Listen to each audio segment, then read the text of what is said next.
Então, bom dia, né? Dando sequência aqui ao nosso estudo, né, do livro Onde Estão as Minhas Moedas.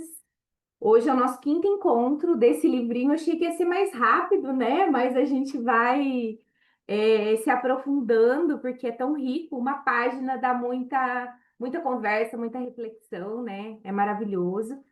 E hoje a gente pretende finalizar ele. A gente está na página 52. Ele é um livro bem fininho, vai até a página 60. E eu quero também junto trazer depois o capítulo que fala sobre pais e filhos desse livro aqui da Constelação Familiar, né? Que é um livro recente lançado. E ele é da Lari Pedrosa, esse capítulo. Esse capítulo eu vou trazer algumas coisas dele, já para a gente entrar na linguagem da Lari Pedrosa, porque o nosso próximo livro que a gente vai ler, maravilhoso, vai ser Uma Nova Mulher, né? Esse livro a Lari escreveu antes do lançamento da série, tá? Ele é um livro, se eu não me engano, aqui, deixa eu ver a edição dele, de 2000 e...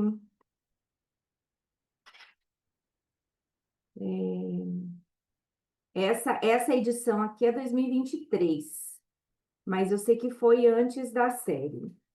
E ele fala sobre a cura da conexão entre mãe e filha.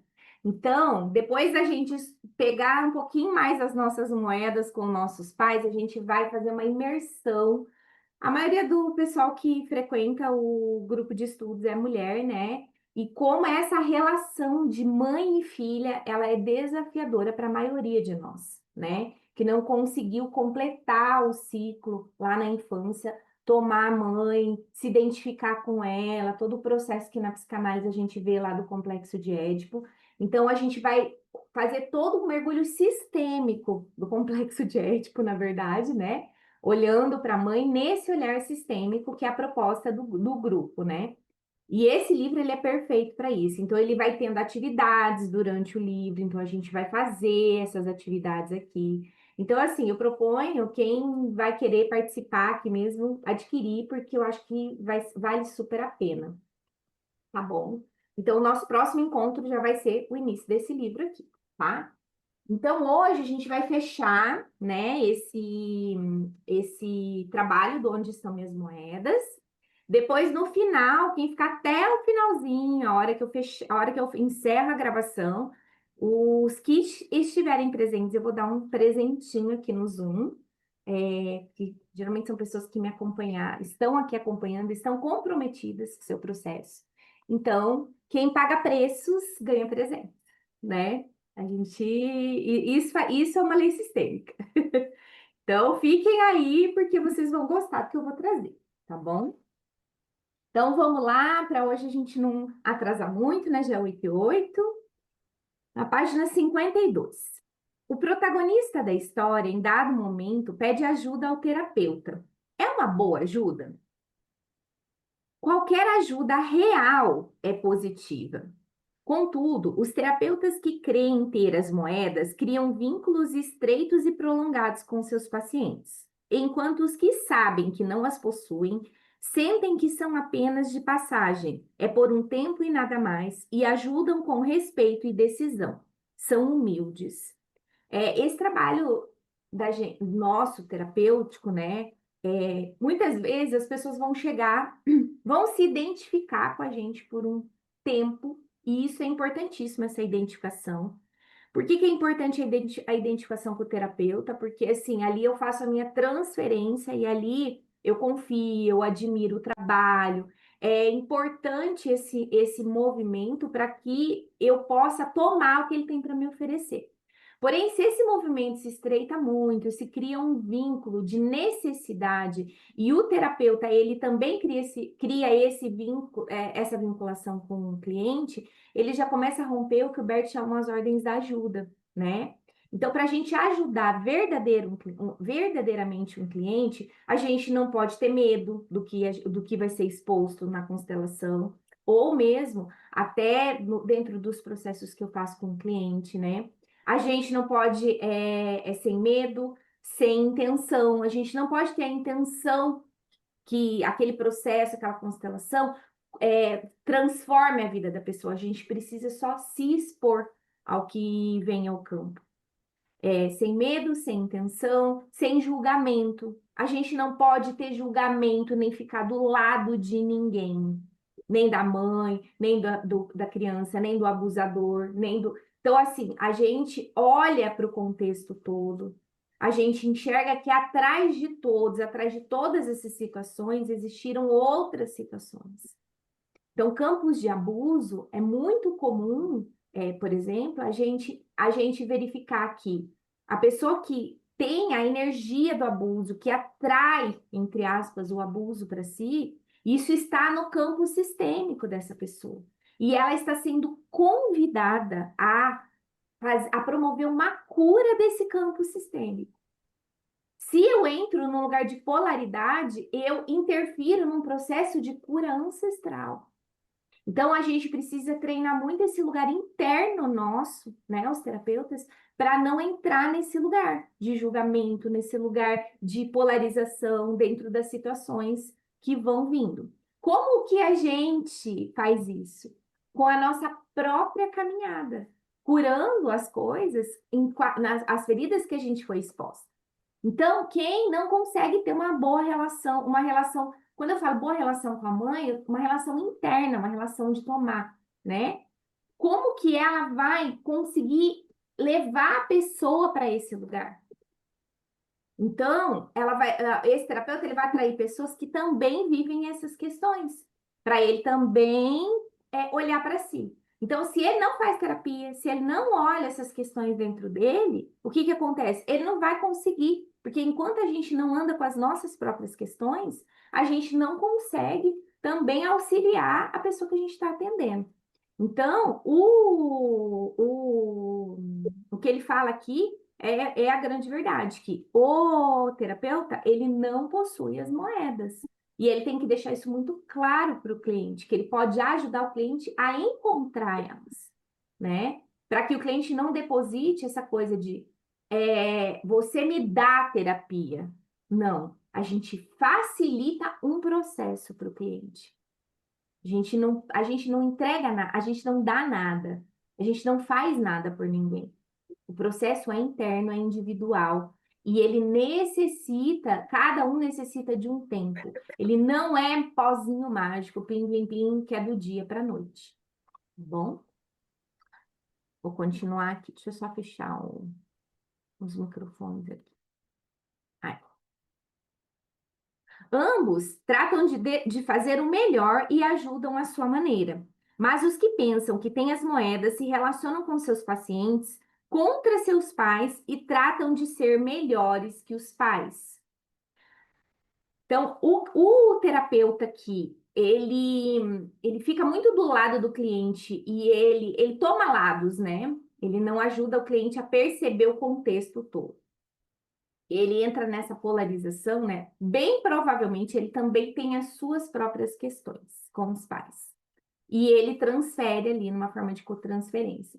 Então, isso não é benéfico para nenhum dos lados, tá? Ao excluir os pais do coração dos pacientes e apontar com o dedo acusador, alimentam a falsa força do paciente e o ferem. Lembra aquela força lá de trás que a gente viu no conto? É essa força que ele está falando aqui. Porque sabemos que o paciente e a criança que segue vivendo em seu interior continua amando profundamente seus pais e é leal a eles, ainda que em outro nível não consiga aceitar suas moedas por causa da ardência das feridas e de outras causas. Nas profundezas da alma, ainda que o filho recuse os pais, também se identifica com eles. E quando que a gente vê isso aqui, também se identifica com eles? Nos movimentos de amor cego. Quando num clã não se consegue passar o amor de forma saudável, de forma limpa, de forma transparente, afetuosa, com carinho, com incentivos e tudo mais, o que que acontece? O filho vai amar o pai, mas ele vai amar de forma cega, né? Como que a gente ama de forma cega? Repetindo o padrão, repetindo as dificuldades do clã. Porque não tem como, dentro de um clã, a gente ficar sem amar. A gente ama de qualquer forma. O que a gente precisa é o quê? Purificar o nosso amor. Esse é o processo que a constelação nos auxilia E ela transforma a nossa vida quando a gente consegue ir entrando nesse lugar. E quando não pode aceitá-los e amá-los, tampouco consegue querer a si mesmo, né? Então, o nosso desamor, a nossa falta de amor próprio vem de não conseguir reconhecer as nossas próprias origens. Não tem como. Se eu sou metade meu pai e metade minha mãe, e eu recuso eles, não tem como eu ter amor próprio, tá? Posso fazer trocentos processo estético, posso mudar um monte de coisa, posso ser a mulher mais linda, transformada e gostosa, que dentro de mim vai persistir um vazio existencial.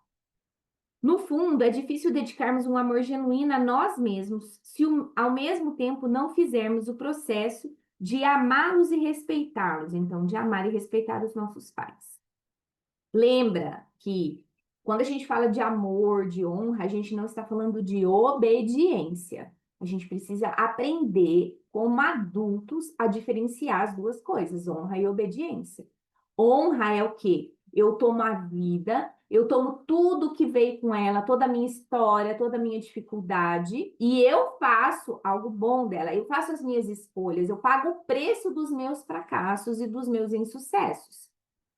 Obediência é quando eu quero fazer exatamente o que o meu pai e a minha mãe acham que é bom para mim. E não o que a minha alma pede. Não o que a minha alma ela tá conectada, não o que eu quero seguir. Às vezes o que a minha alma quer seguir, os movimentos que eu quero seguir são diferentes do que os meus pais seguiram.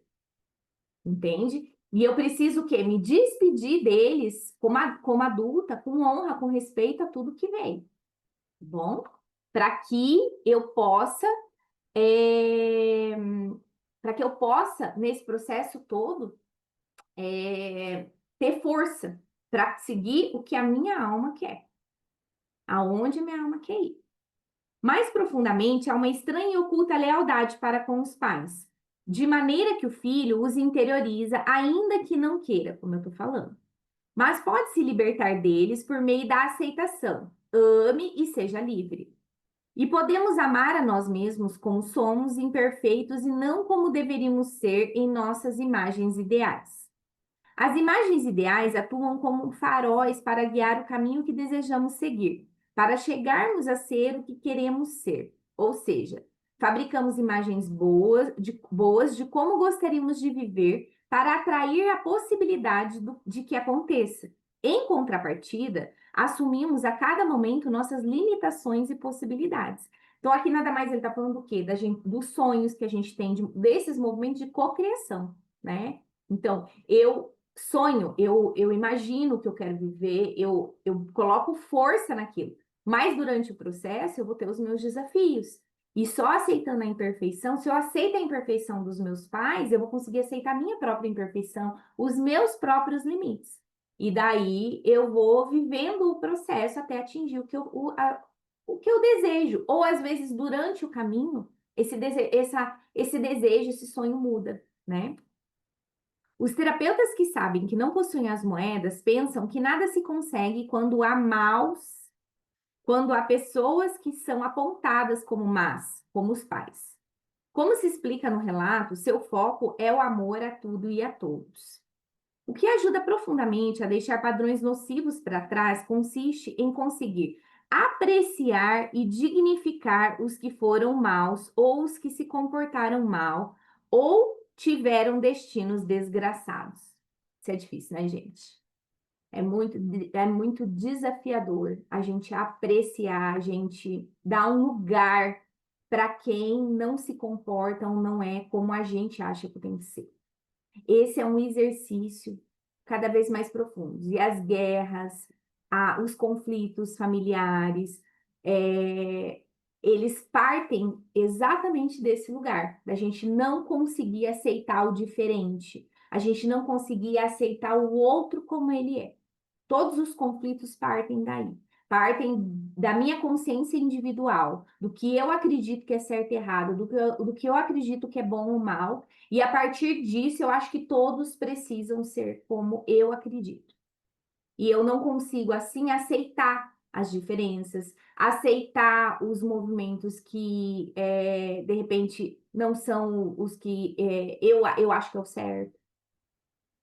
Então, sempre quando algo me incomoda, existe um exercício dentro de mim também de olhar para essa pessoa que está na minha frente, de olhar para a história dela, de olhar para o processo dela. Ah, Carla, então quer dizer assim que eu não. Os abusadores, os assassinos, então assim, não tem que ter justiça? Tem, mas existe a lei terrena, existe as leis judiciais todas para tratar isso, né? Porém, se eu entro nessa esfera que não é minha, eu preciso também olhar o outro com compaixão, com amor. Jesus era o maior constelador de todos, né? Porque ele conseguia exercitar esse olhar para o próximo. E ele conseguia tocar o coração, né, das pessoas para elas reverem algumas atitudes que faziam mal para o outro, que não eram, digamos assim, não levavam ao mais, né? Então Jesus foi esse avatar, né, que fez todo esse processo aqui na Terra. Ainda que a tendência lógica e racional seja seguir recusando nessas pessoas, o coração e a saúde funcionam de outra maneira. Os sistemas familiares atuam como um todo, como uma mente coletiva, e tendem a atrair ou repetir o que ocorreu antes, especialmente quando não foi resolvido pelo amor e pela aceitação. Então, enquanto a gente não incluir essas pessoas no nosso coração, não incluir as amantes, não incluir os filhos que são bastardos, não incluir os abortos, não incluir os assassinos da família, não incluir os alcoólatras, não incluir as prostitutas, não incluir os homossexuais. Enquanto a gente não incluir tudo isso, o que que acontece? Descendentes serão capturados para que essas histórias sejam resgatadas e essas pessoas tenham um lugar. Essa é a lei do pertencimento. Não tem como essa lei não ser cobrada, porque ela é uma lei sistêmica. Então, a gente que vai delimitar o quanto de gerações vão pagar esse preço.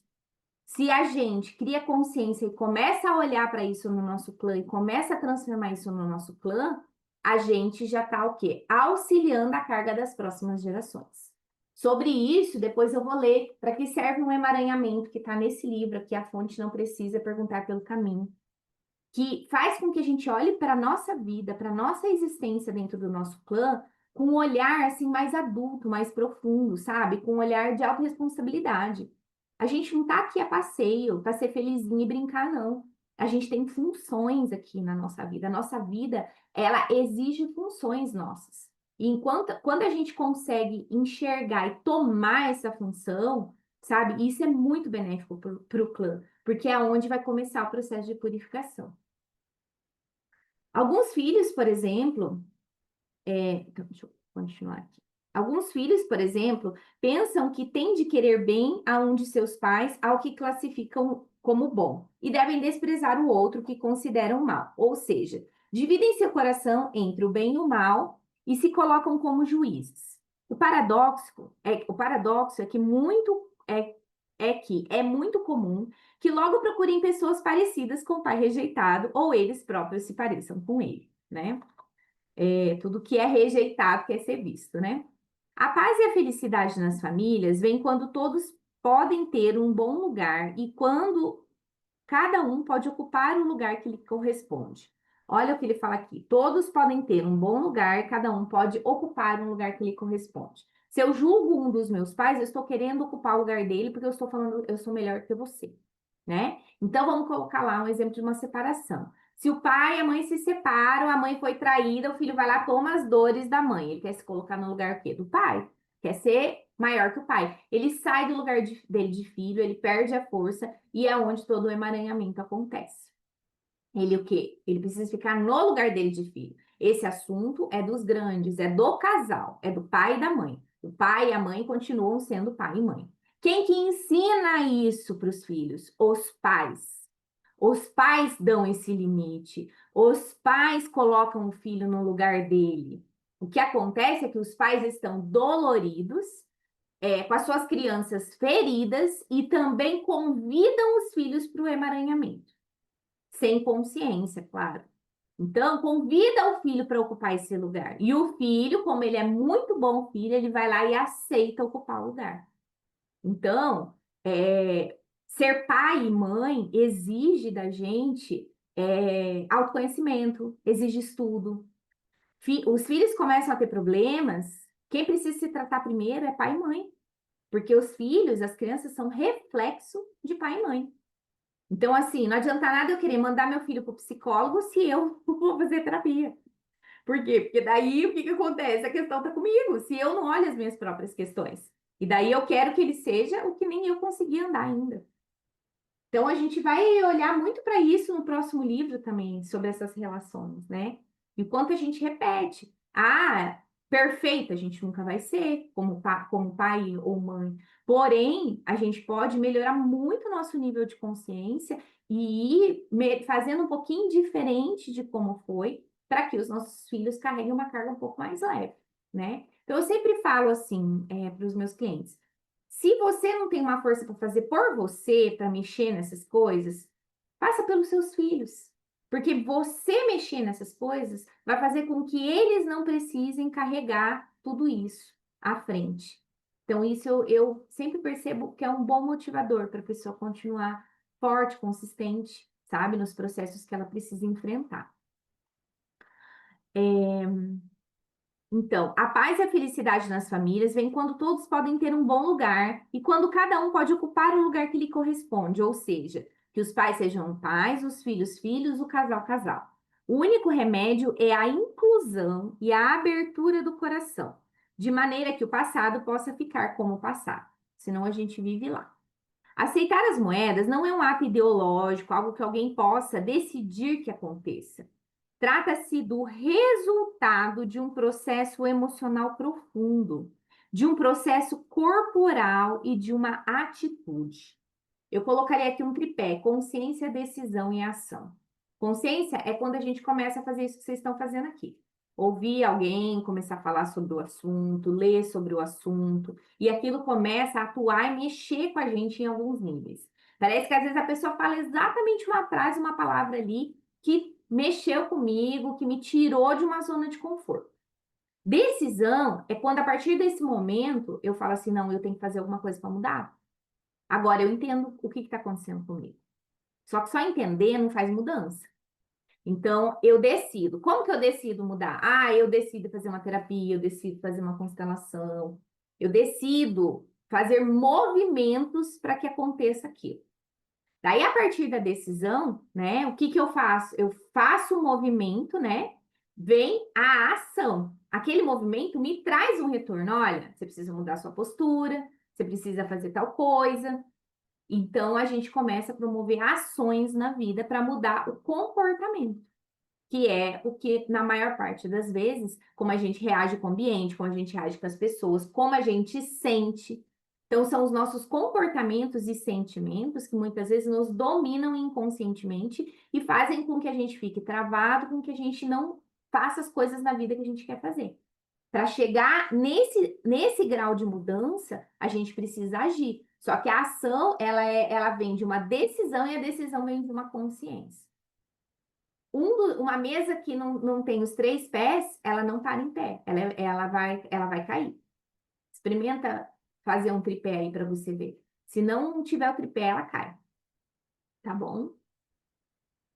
Esse processo exige muito do corpo e dos sentimentos, como eu trouxe. Obriga-nos a visitar e mergulhar nesse corpo histórico, no qual se alojam os bons sentimentos e também aqueles que chegam a ser ameaçadores para nós, até que consigamos lhe dar espaço, permitir que circulem, que a dor se libere, que se reaprendam recursos e o corpo recupere sua confiança, sua graça e a vitalidade natural. Isso precisa de terapia, gente, para trabalhar.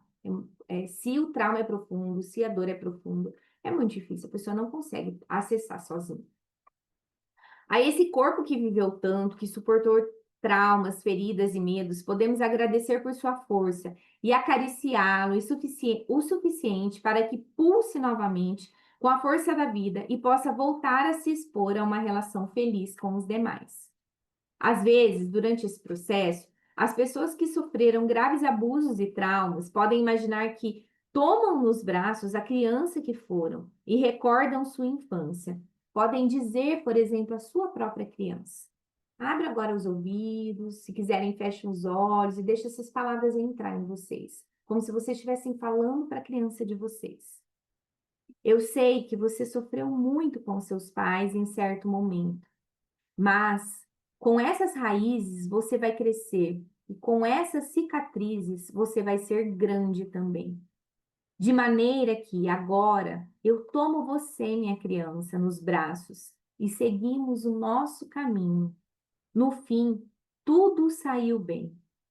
Respeito o que lhe foi doloroso com seus pais, com nossos pais, né? Eles, como adultos, podem levar sua culpa e sua responsabilidade. E você, minha criança, pode continuar amando-os tal como são e conservar a sua inocência. É muito importante a gente aprender a conversar com a nossa criança, a dar carinho, a dar amor, a dar apoio para ela nos nossos momentos de gatilhos e dificuldades. Quando a gente cresce, é a gente que faz esse movimento por ela. E respirando, e se autorregulando. Então, assim, fazer todo esse processo corporal. Traumas, a gente tem que tratar esse lugar no corpo também. Não é só a elaboração da psique. Senão, a gente não consegue ir liberando essas marcas corporais, né? Que estão associadas aos nossos sentimentos também. Podem aprender a não abusar dos próprios abusos e integrá-los em benefício de sua vida e da vida dos demais. Uma grande realização. Podem até se tornar mais sensíveis à ajuda que outras pessoas possam necessitar. Podem renunciar aos benefícios secundários de manter uma postura de vítima que se sente no direito de ser recompensada. Portanto, o processo também exige dar o braço a torcer. Renunciar às posturas manipuladoras e à falsa força que adotamos quando assumimos uma atitude enraizada na oposição, no ressentimento e no vitimismo. Para isso, gente, exige muita verdade com a gente mesmo. Uma das coisas mais difíceis é a gente ver o vitimismo em nós. Então, assim, a gente acusa o outro, mas não enxerga o vitimismo em nós. Para isso, a gente precisa expor uma verdade muito grande. E um bom movimento para a gente fazer sobre isso é nas nossas orações, a gente pedir a Deus, por favor, me mostre aonde eu ainda estou sendo vítima, aonde ainda eu manipulo por causa das dores que eu tenho. Sabe? Abrir o coração, se vulnerabilizar, é, pedindo ajuda para você se enxergar. É um movimento de muita força, porque você pede ajuda ao Criador, a esse grande espírito que não julga, que envolve tudo e todos, para que você mesmo possa enxergar dentro de você ainda os lugares que você está. E isso sim traz muita força, porque quando a gente consegue ver o nosso vitimismo, a gente não precisa mais ficar se movendo por ele. O filho também pode aprender a renunciar à posição de fiscal e juiz dos seus pais, né? E entrar em sintonia com os propósitos misteriosos da vida, a concordar com o seu próprio destino, já que, como disse Cleantes, os desafios guiam quem os aceitam, mas arrastam quem a eles resiste. Enfim, não se trata de converter o honrar dos pais em um movimento artificial e meramente positivista de vestir os fatos da cor que nos convém. Sobre essa frase que Cleantes falou, os desafios guiam quem os aceita, mas arrastam quem a eles resiste. Existe uma outra frase: onde está o desafio, está a minha tarefa. Onde está o medo, está a minha tarefa. Então, quanto mais cedo a gente enfrenta, a gente olha para esses lugares, menos a gente vai ficar sendo arrastada por resistência. Senão, a gente fica sendo arrastada pela vida, resistindo. Então, quando a gente fica nessa teoria de honra aos pais, né, nesse movimento bonito de fala e tudo mais, a gente pode entrar nesse movimento positivista, né, e não conseguir fazer o processo interno, que é o que dá força. Trata-se de algo mais, algo que requer uma coragem maior e uma atitude emocional transparente, verdadeira e comprometida. Trata-se de amar reconhecendo as feridas, permitindo que nossos pais levem a responsabilidade do que foi difícil ou equivocado, e seguir amando-os com seus erros e sua realidade, tal como é e tal como foi. Trata-se de aceitá-los com realismo, respeito e amor, ou seja, sair da idealização. Que lições nós, os pais, podemos extrair do conto das moedas? Há tanta grandeza em ser pai, e há tantos pais por trás de cada pai, raízes tão antigas em cada história familiar. E todos souberam como exercer esse papel para que a vida prosperasse. Por isso estamos aqui. É muito arrogante nosso, né? A gente ficar assim, nossa, tinha que ter sido assim, assado. Meu, com tantas histórias difíceis que a gente olha dos nossos antepassados, alguns assim tiveram 12 filhos, 15, 10 filhos, e deram conta e conseguiram ali persistir, fazendo a vida seguir. Mesmo os que deram seus filhos, deram a favor da vida também, porque viram que não iam dar conta. Então, quão grande é esse movimento, né? Da vida chegar. E a gente fica, a gente sai desse macro da grandeza para ficar preso em pontos, né? Que eu não estou desmerecendo nem desqualificando os traumas, as dificuldades, as dores, mas o quanto para eu conseguir suportar cada pontinho de dificuldade que teve na vida, eu precisei criar um artefato dentro de mim, criar um músculo dentro de mim. Então, o quanto, que é o que Bert Hellinger fala, atrás de destinos difíceis estão grandes forças, e é verdade. Quem precisou se reinventar com os seus desafios, com as suas dificuldades, fez o quê? Desenvolveu muitas habilidades para enfrentar a vida. Muito mais do que quem recebeu bastante, recebeu tudo, né? Então, a gente até precisa cuidar, né, na nossa geração, que a gente fica querendo dar tudo para os nossos filhos, né? E os desafios são muito importantes no processo deles, né? Às vezes a gente precisa expor mais eles a isso para criar essa bagagem, né? Porém, de uma forma que não seja, não venha com as nossas dores junto, né? Trabalhar isso de uma forma mais, menos autoritária, né? Menos como antigamente era assim que sabia se educar, né? Mas também que não seja permissiva, como a gente está fazendo hoje. Eles são os mestres verdadeiros, né? Os nossos ancestrais. Todos os pais possuem a capacidade de encontrar seu próprio caminho na maneira de sentir, educar e querer bem os seus filhos. Os pais possuem os recursos suficientes e necessários para criar e educar os filhos. Às vezes, fala-se em escolas de pais e a ideia me produz certa confusão. A imagem de escolarizar os pais me parece estranha. Não é verdade que, quando pretendemos escolarizar os pais, os convertemos em menores e os invalidamos, em vez de fazê-los confiantes e grandes?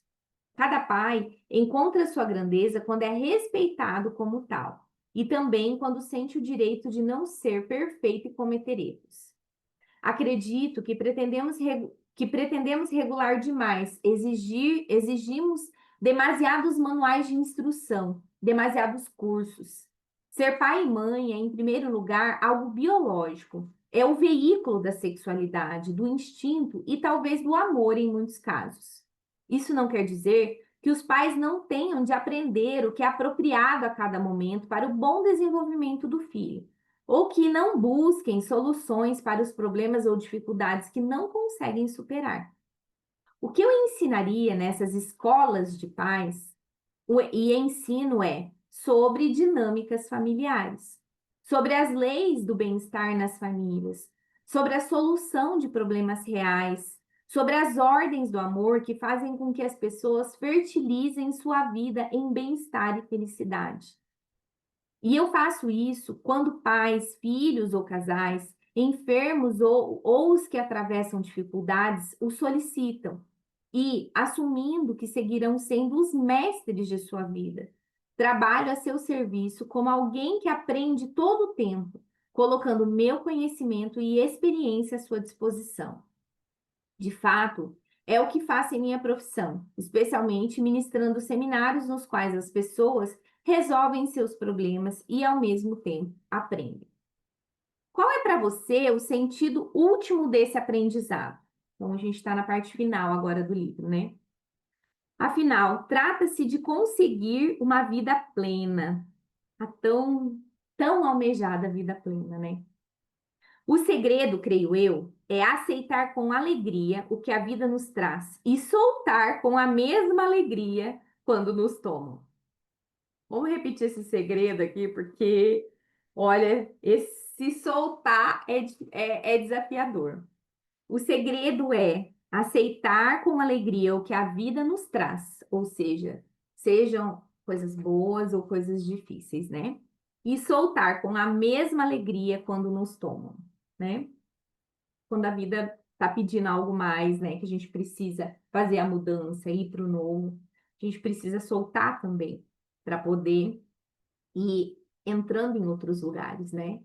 É muito interessante isso, porque dentro do renascimento, né, tem uma frase que é assim: isso também vai passar. Então a gente fala assim, dentro do renascimento, né, que é um processo de terapia que utiliza a respiração para integrar, né, os nossos sentimentos, emoções. Então eu acho que é uma terapia que ela complementa muito a constelação.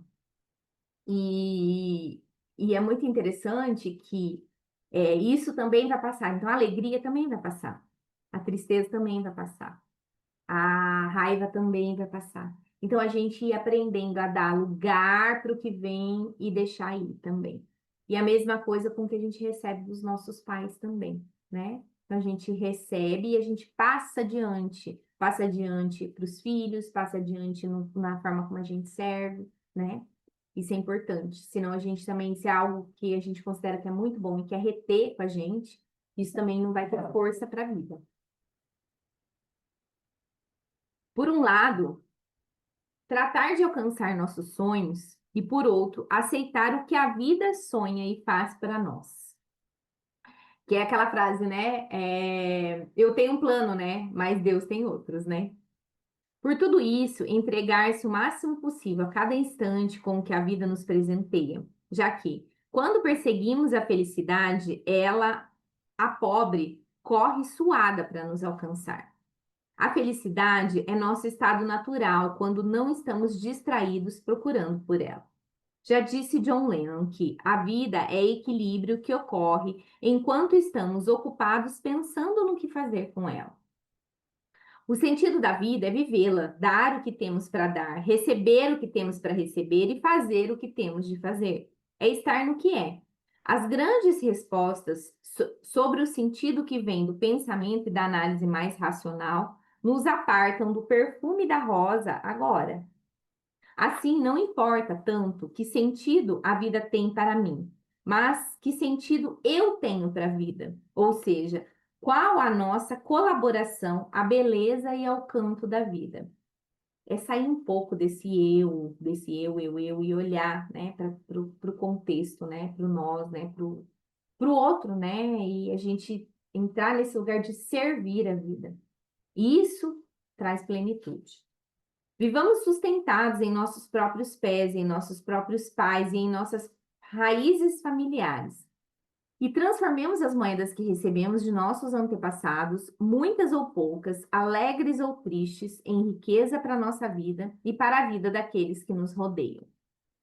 Vivamos confiantes na grande inteligência que governa as coisas, na força do Espírito que a tudo alcança e que nos iguala como irmãos. E não esqueçamos que, além das mágoas e temores das paixões humanas, brilha a batida da vida, sempre alegre e barulhenta. Aceitar as moedas é uma meta que devemos alcançar para conquistar a paz e a reconciliação com nossos pais. com a vida, com os demais e com a gente mesmo. Finalmente, quando olhamos o fluir da vida com equidade, as exigências da alma para alcançar essa tão desejada meta de paz interior são simples. Amar o que é, a realidade como se manifesta, ainda que apresente uma face terrível ou furiosa. Assim ensinam todas as tradições de sabedoria. Amar o que somos, não pretendendo ser diferentes, melhores ou piores, respeitando o nosso rosto distinto e os personagens que surgem de acordo com as mudanças de contexto, respeitando o nosso corpo único e perfeito, nossos tão necessários e valiosos sentimentos, criados para ser vividos e sentidos, para deixá-los emergir e desaparecer.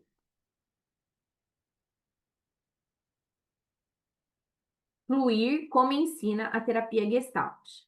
Amar a todos os que são, ou seja, todos os companheiros humanos, mas em especial os que estão ao nosso redor, que fazem parte da nossa alma familiar e que constituem nosso universo de laços interpessoais e afetivos, como é óbvio no trabalho das constelações. Sobre as exigências da alma, de viver na alma, falaremos no próximo trabalho. Então, a nossa paz interior depende desses três pontos: amar o que é, amar o que somos e amar a todos os que são.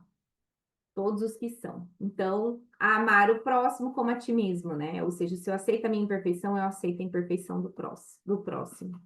É como ele fala aqui, em todas as terapias de sabedoria, né? Esse olhar que se traz. Então, essa é a finalização de onde estão minhas moedas, né? Um livrinho tão pequeno e tão rico ao mesmo tempo, né? Que traz, assim, um olhar. E nesses 5 encontros que a gente teve, acho que cada um pôde ir fazendo uma mudancinha, na sua vida, né? Eu vou encerrar a live do Instagram aqui e para a gente estar fazendo os trabalhos aqui no Zoom. Obrigada para quem esteve presente aqui.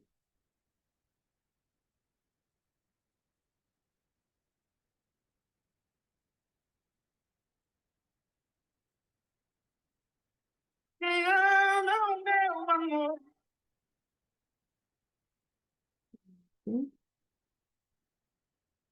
Então, eu separei algumas coisas para a gente olhar sobre esse tema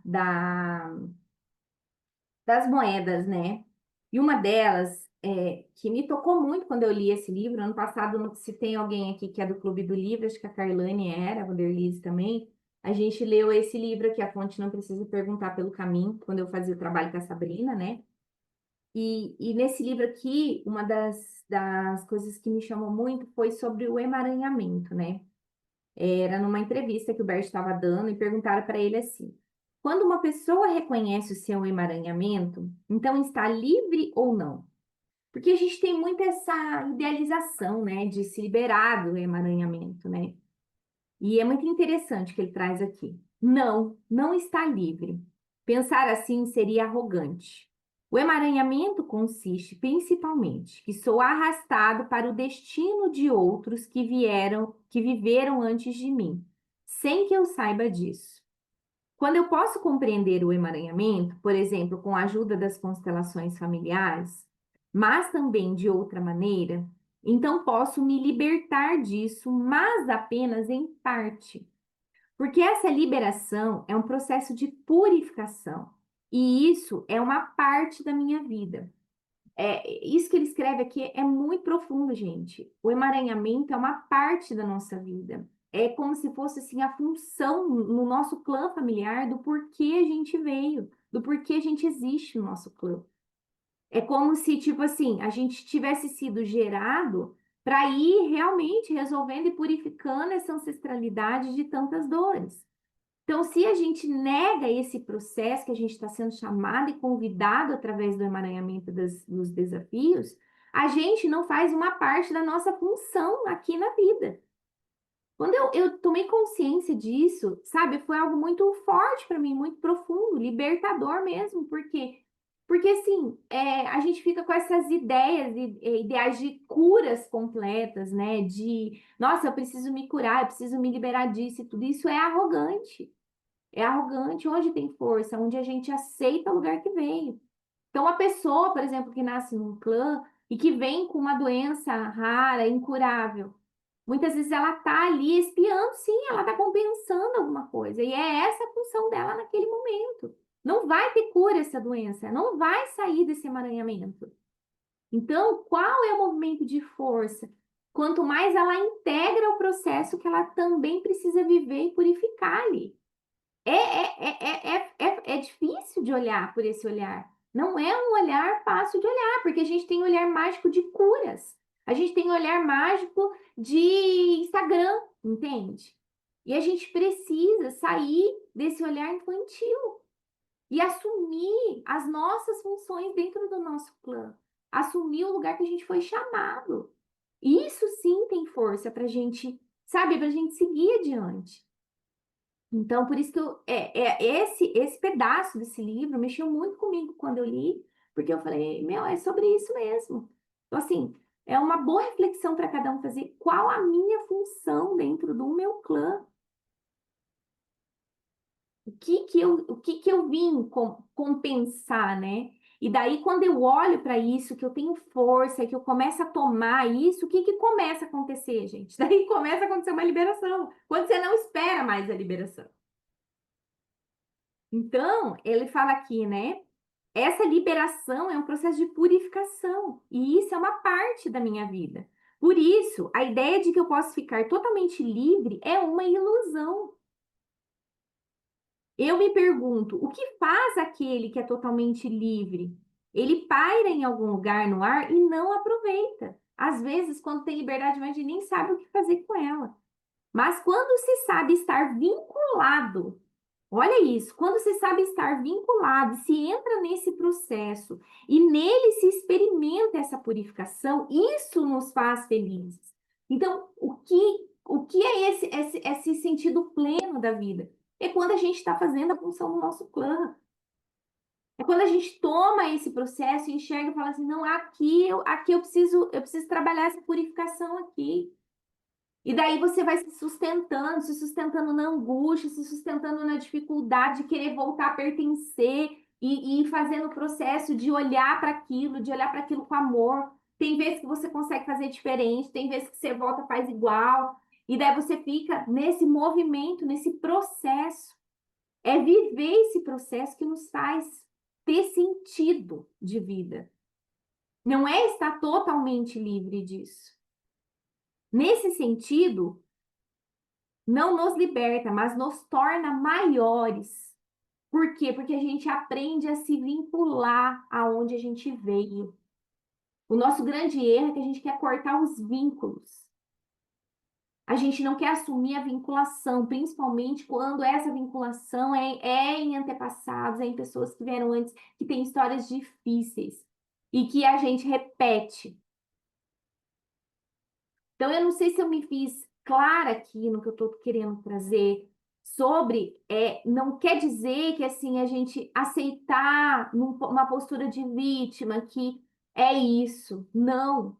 Mas é a gente tomar isso tudo como uma força. Só assim isso pode ir tendo liberações. E essas liberações não são do dia para a noite, elas são no nosso processo.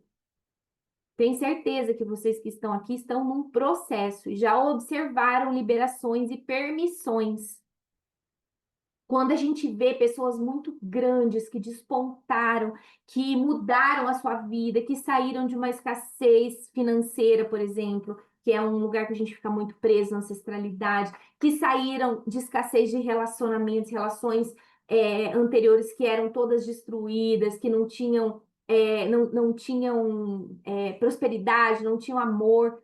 Quando uma pessoa consegue entrar e entrando, adentrando nesses lugares do mais, que ela fez? Ela foi olhar para a história, ela foi honrar, ela foi trabalhar nela em cima disso. Não foi do dia para a noite. Então vamos parar com esse lugar de pozinho mágico, né? A internet ela ela traz muito esse lugar. Ah, eu ajudo você a resolver as suas questões. Mentira, mentira. Ninguém resolve as nossas questões. Quem resolve as nossas questões somos nós mesmos, tomando consciência, decidindo e agindo. O outro facilita. Eu tenho uma birra, assim, eu tenho, o meu problema com marketing digital gera muito em torno disso. Eu ando muito travada no marketing digital porque você vai fazer qualquer coisa, você tem que vender a cura. Eu não vendo a cura de ninguém, caramba. Então, assim, é muito difícil, porque até que ponto você tem que sair do seu valor para você entrar, né? Então, até a gente achar como terapeutas, que tem bastante aqui também, até a gente achar esse caminho nosso de verdade, do que a gente vai passar, do que a gente vai expor, é um processo dentro da gente também, da gente confiar na gente, para a gente confiar na gente também, dentro do que a gente pode passar, a gente precisa o quê? Estar alinhado com os nossos pais, né? Porque existe autoconfiança, se a gente não tomou. Então, uma coisa segue a outra. Pode falar, Cassandra. Isso que tá me falando me tocou muito, porque eu assisti umas aulas ontem e fala justamente assim, eu me senti, pela primeira vez eu me senti amada e amando, tendo até presa nas lealdades. Porque ela falou, o que eu entendi foi assim, eu quero resolver, né? A gente diz, eu quero resolver porque eu quero me livrar disso. Ou eu aceito, mas é a postura que eu tô grande, não é aceitar, é concordar. Isso eu faço parte desse clã. Eu sou as águas desse clã. E ela deu um exemplo que eu achei tão lindo assim, ó. É como se eu viesse para cá com um propósito, e eu disse assim, o que que eu tenho que fazer aqui para ajudar vocês? Eu ganhei vida, eu ganhei tanta coisa. Então diz aí para mim o que que eu tenho que fazer. Como se fosse num restaurante, diz assim, tu tá na cozinha, diz assim, o que que eu vou ajudar vocês? Eu quero cortar batata, eu vou fazer alguma... Guria, isso aí fez um boom na minha cabeça, porque aquilo que eu achava ruim, eu disse, meu Deus, o que eu tô repetindo de lealdade é eu dizendo assim, deixa eu também cortar essa batata, eu vou colaborar aqui com o grupo. Então, eu consegui ver amor até de ser leal e de alguém fazer. E assim, ó, não sei, aquilo ali me deixou assim, meu Deus. Não ficou mais aquela rusga de raivinha, assim, tipo, ai, quero me livrar disso, que minha vida não anda. Não, nós fizemos É, parte disso, nós estamos todos juntos no bolo e vamos, cada um tá ajudando a aquilo evoluir. E eu ir para frente, eu só vou me liberar quando mudar nós. esse foco e esse olhar, mudar esse foco e esse olhar que é a proposta da constelação. Qual a proposta da constelação? Ampliar o nosso olhar, colocar um óculos, enxergar melhor. É isso que você está falando. Isso é Ai, mudar o nosso foco de achei lindo olhar, quando disse assim, ó, né? E deixa a gente comigo que eu vou conseguir enxergar colaborar. qual a nossa função. Deixa comigo que eu vou colaborar também, É, sabe? porque Daí a gente faz o que? A gente para de fugir do que está chegando e toma posse. Tomo posse dessa repetição de padrão aqui, tomo posse dessa lealdade e não aqui. fica Para mais quê? aquela Para que daí, assim, eu tenha força para fazer diferente. E não fica mais aquela raiva, aquela culpa, tipo assim, ai, você não tá, tipo, a minha vida tá travada. Não, nós estamos tudo junto e nós vamos tudo junto. Eu posso fazer diferente, mas eu vou fazer minha parte. E também achei amoroso, porque, tipo assim, eu ganhei tanta coisa, tanta vida para nascer, que eu tenho que fazer alguma coisa para me sentir bem aqui, pertencente. Então, realmente, eu pago os preços porque eu recebi tanto que eu não vou chegar aqui ó, de mão abanando, tipo assim, ó, vou só comer, levantar meu prato e ir embora. Ai, isso aí para mim foi assim, ó. Pá. Não, eu só quero passear, eu só quero viajar, eu só quero as Sim, partes boas, entendeu? sim, daí ficou assim, É, parece que ficou alinhado. é muito pequeno, é muito pequeno. É muito Eu pequeno. achei Por assim, isso que quem não vai quem vai fazendo muito dinheiro durante a vida, vai se expondo a coisas, aquelas buscas que a gente tem, né, financeiras e materiais, e não vai trabalhando esse interno junto, chega um momento em que o dinheiro começa a não fazer sentido e sente um vazio muito profundo. Porque a nossa vida só tem sentido quando a gente serve o próximo. E isso é o que dá sentido para a nossa vida. E isso faz parte o quê? Do movimento sistêmico. Então, eu recebo a vida, eu já entro em dívida na vida, porque eu recebi a vida. Eu sou devedora. Quando a gente é devedor, o que que a gente faz? Tem uma ânsia de pagar a dívida. Como que a gente paga a dívida? A gente paga a dívida passando a vida para frente, ou seja, servindo a vida com outras pessoas, para quem tem filhos. Quem não tem filhos tem que arrumar uma outra forma de servir a vida.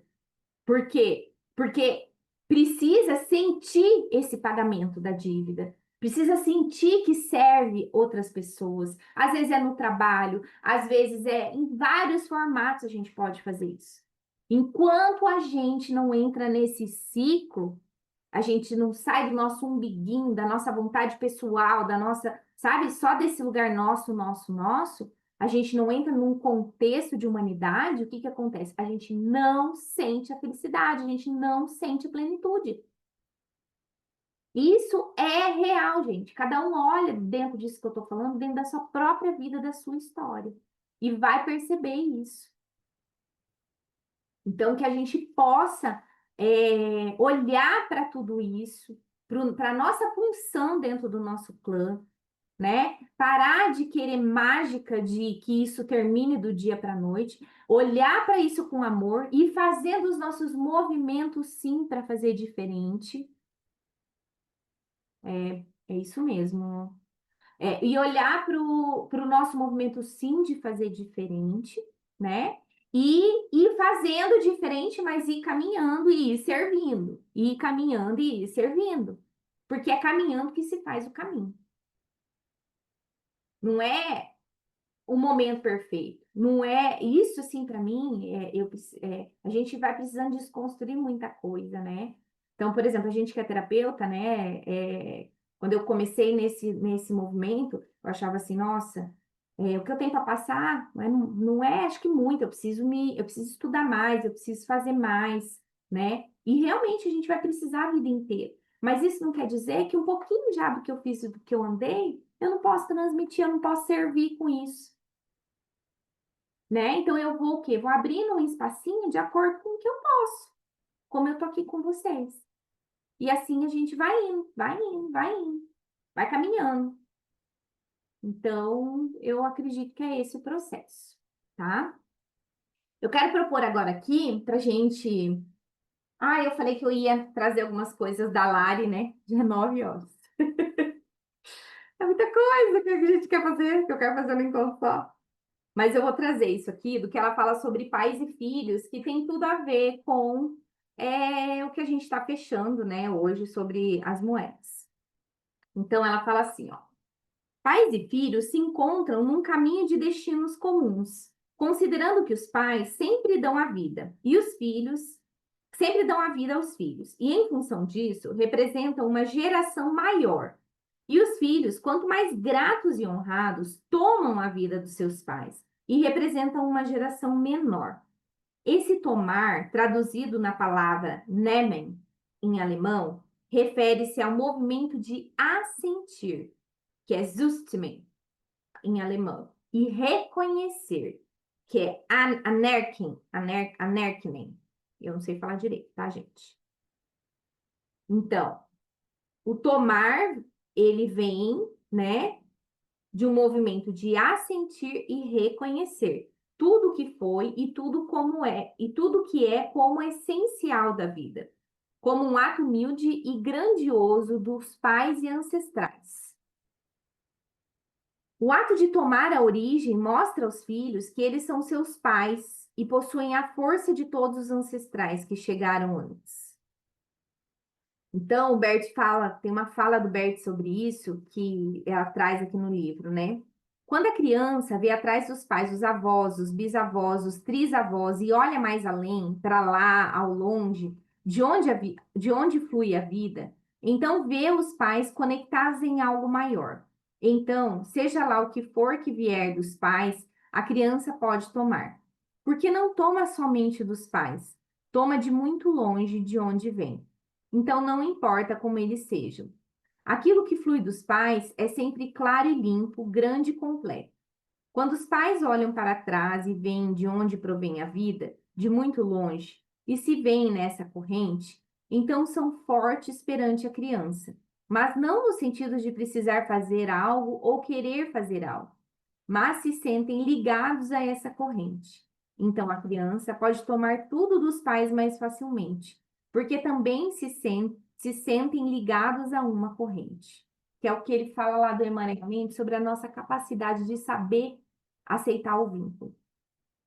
Quando os pais sentem que ainda falta algo por parte de seus pais e também da relação de casal, é comum observar que os filhos saem dos seus lugares de tomadores para suprirem inconscientemente suas ânsias e necessidades emocionais como doadores, assumindo o lugar de pai ou mãe dos pais, na tentativa inconsciente de pagar a dívida por terem nascido e estarem vivos. Aquilo que eu falei agora sobre essa ânsia nossa de pagar a dívida, né? Essa disfunção é dolorosa para as duas gerações, explica Bert Hellinger, pois quem toma pouco dos pais quem toma pouco dos pais tem pouco a oferecer, permanece preso em si mesmo, infantilizado e com dificuldade de viver o próprio destino. São as vítimas. Fica preso ali no que aconteceu, na sua vida, nas suas desgraças, nas suas coisas, não consegue servir o mundo, não consegue servir o outro e não consegue servir nem a si mesmo. Essa é a verdade.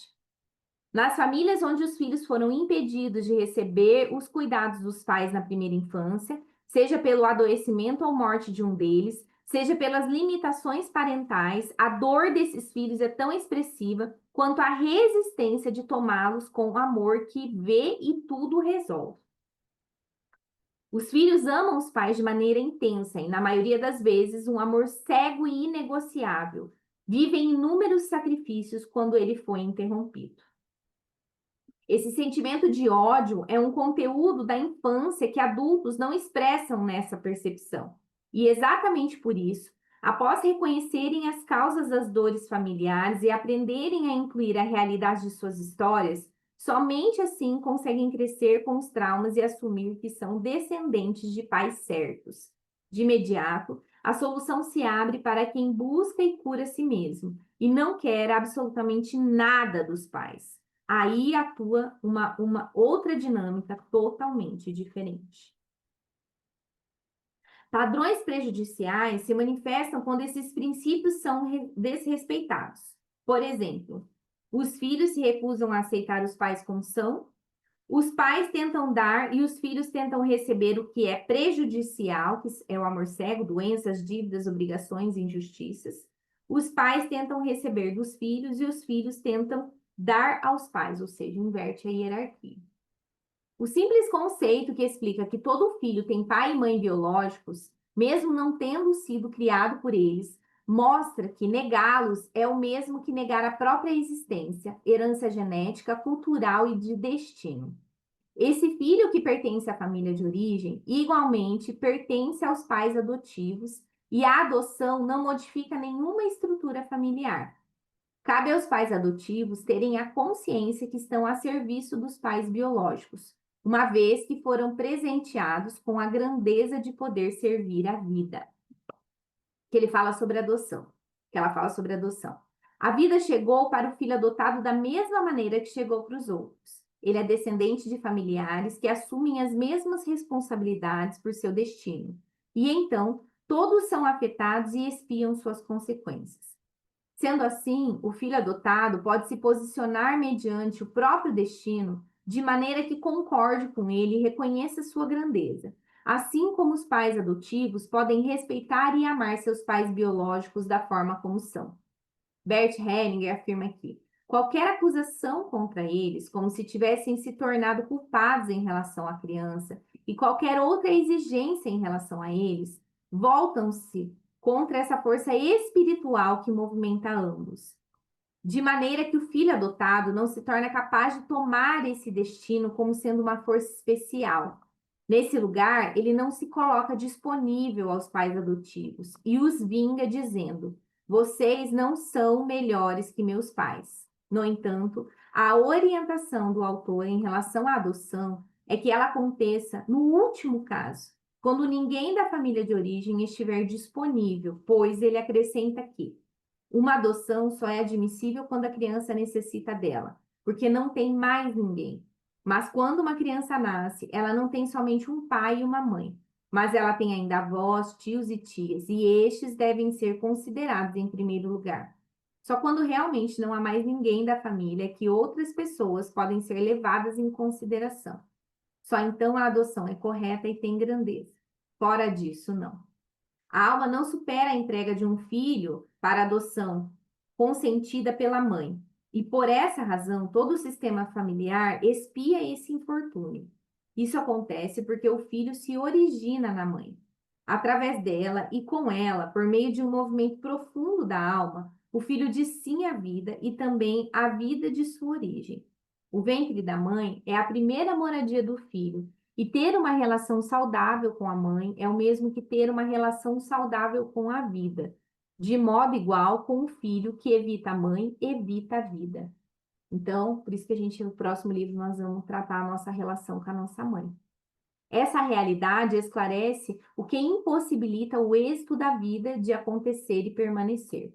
Tem o livro, né, da trilogia do sucesso do Bert, né, que ele fala êxito na vida e êxito na profissão, que é o primeiro livro da trilogia dele, onde ele fala, é o livro inteiro sobre a mãe, né? Por isso que a mãe é o leite materno, a mãe é o dinheiro, a mãe é esse lugar da abundância.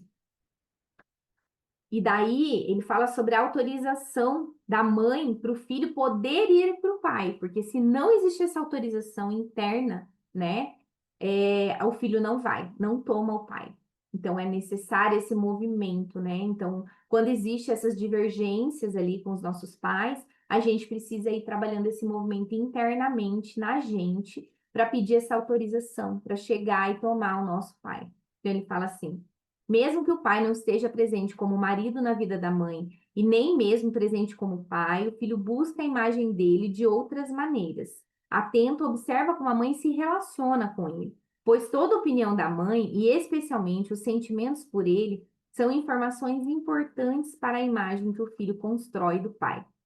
Ele ainda observa a maneira como seus avós, tios e irmãos mais velhos se relacionam com seu pai, também colecionando opiniões e especialmente sentimentos sobre ele.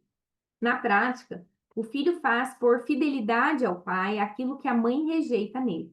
Então, assim, é uma dualidade aqui. Por exemplo, se a mãe, às vezes a mãe não faz uma alienação na criança, vamos colocar a mãe separou, a mãe não faz uma alienação na criança, mas ela rejeita alguns aspectos desse pai internamente, mesmo sem falar. A criança percebe essa rejeição. E a criança sempre vai se aliar onde? Ao genitor, mas que esteja mais fraco ali, entende? Então, ela percebe a rejeição, mas muitas vezes ela não pode ir tomar o pai, porque a mãe às vezes não dá essa permissão. O que que ela faz? Ela se torna como pai. Ela vai se tornar exatamente naquele aspecto que a mãe rejeita. Para quê? Para a mãe ser convidada a olhar para aquela situação, para aquele aspecto que ela não conseguiu amar o marido como ele era. A mãe vai ser convidada a visitar isso aonde? No filho, que saiu do ventre dela. Para que ela possa ressignificar, amar, conseguir amar o outro como ele é. Ou seja, a gente sempre está sendo convidada a amar o outro como ele é. Então, enquanto a gente não resolve os nossos BOs com os nossos ex-maridos, com as coisas que a gente não suportava neles, os nossos filhos vão carregar isso para que a gente revisite esse lugar e a gente resolva isso em nós. Aprenda a amar o outro. Aprenda a amar o próximo. Olha que forte isso. Então, na prática, o filho faz por fidelidade ao pai aquilo que a mãe rejeita nele. E, em vista disso, passa a se parecer com ele no movimento de integrar o que foi excluído. É a forma que ele consegue integrar. Na visão sistêmica, tomar a força do pai e senti-la presente no coração é o mesmo que receber o sim da mãe para poder amar e receber o amor paterno. Olha que forte. Por isso, quando uma mãe fala, eu amo você como você é para o seu filho, ela vai olhando para esses lugares, ela também vai fazendo o quê? Vai aceitando a imagem do pai, mesmo que ela tenha divergências ali, né? Ela vai aceitando o pai no filho, porque o 50% do filho é esse pai. O filho segue o fluxo da vida e consegue ser gente grande, ou seja, consegue crescer, né?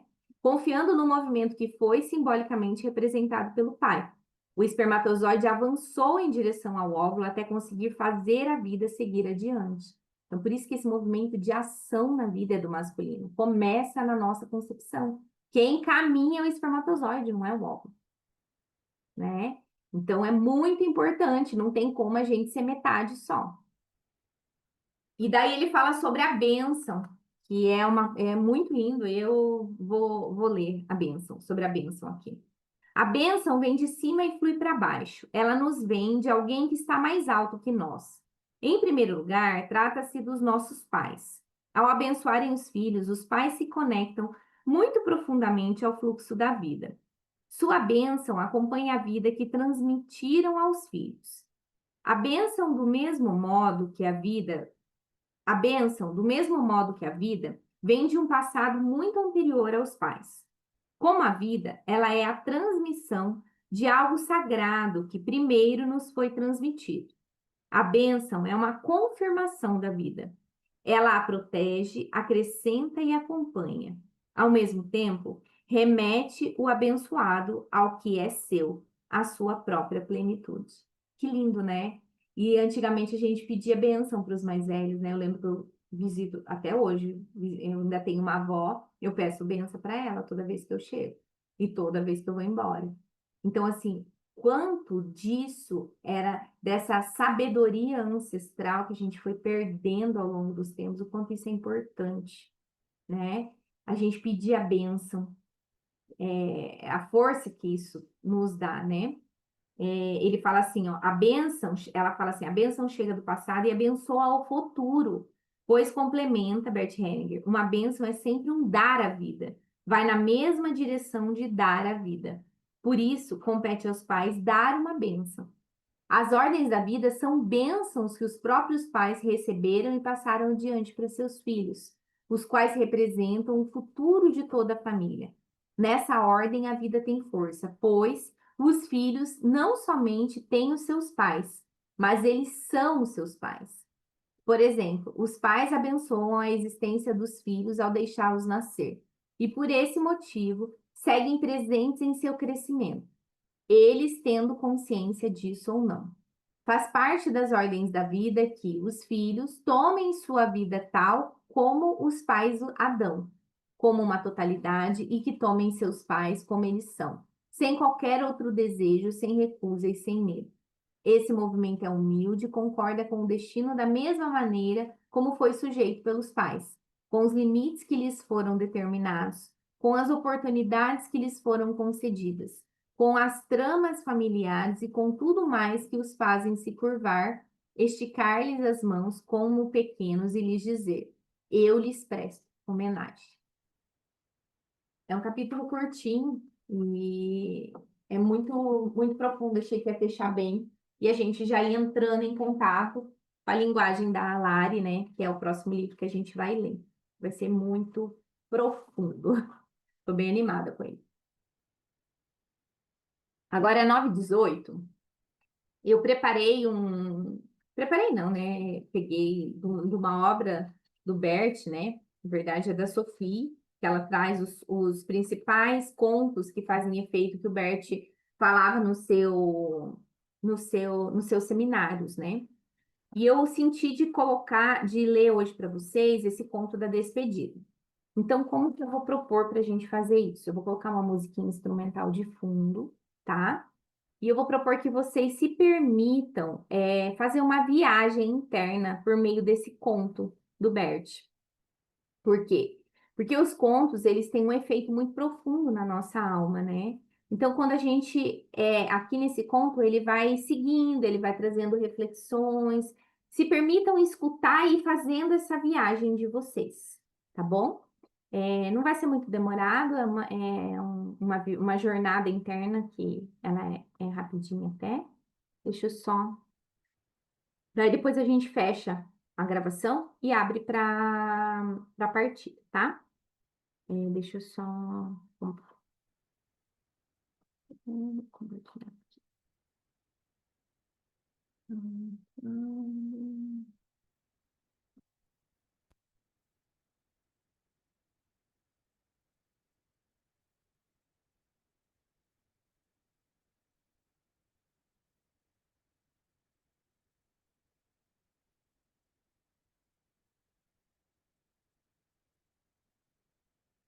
acabaram de visitar, para deixar coisas que não fazem sentido mais e para resgatar coisas que fizeram sentido que vocês abandonaram.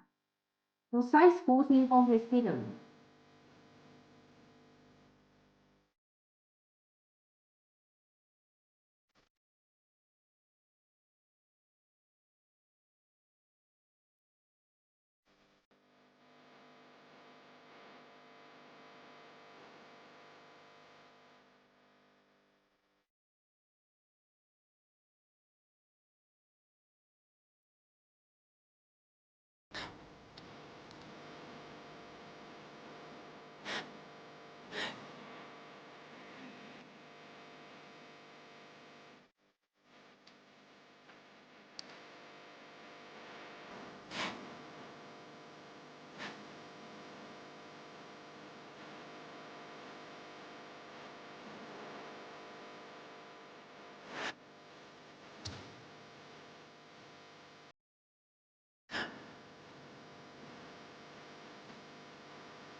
Que a gente possa resgatar a capacidade de sonhar da nossa criança.